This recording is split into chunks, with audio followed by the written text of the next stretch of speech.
అమ్మాయిగా మొదలైన నా ప్రయాణం ఇప్పుడు ఒక హౌస్ వైఫ్గా మారింది. ఈ ఇంట్లో నా పేరు కన్నా అమ్మ అన్న పిలుపే ఎక్కువ. పిల్లల నవ్వు నా ఆనందం, వాళ్ళ కన్నీళ్ళు నా గుండె బరువు. వాళ్ళు బాగా చదవాలి, వాళ్ళు మంచి వాళ్ళు అవ్వాలి, వాళ్లకు మాలాగా కష్టాలు రావద్దు.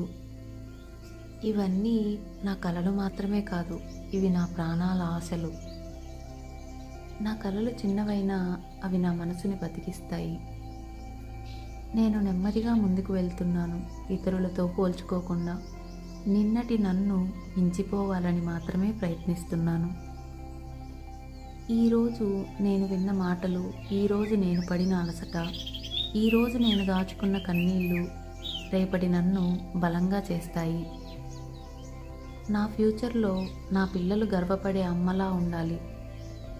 మా అమ్మ ఓపిక నేర్పింది, మా అమ్మ ధైర్యం చూపించింది, మా అమ్మ తన కలల్ని వదలలేదు అని వాళ్ళు చెప్పగలిగితే అదే నా విజయం. నా లోపల నేను బలంగా ఉండాలి, ఎందుకంటే నన్ను నిలబెట్టేది ఈ ప్రపంచం కాదు, నాలో ఉన్న నేనే.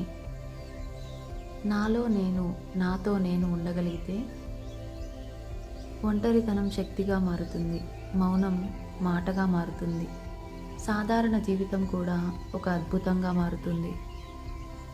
ఇవి ఎవరికీ వినిపించాల్సిన మాటలు కాదు, నాలో నేను, నాతో నేను మాట్లాడుకునే మాటలు.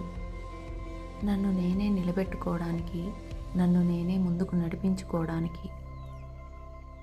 మనతో మనమే ఉండగలిగితే జీవితం భారంగా ఉండదు, బలంగా మారుతుంది. మరొక మంచి వీడియోతో మళ్ళీ మీ ముందుకు రావాలని ఆశిస్తూ అంతవరకు సెలవు.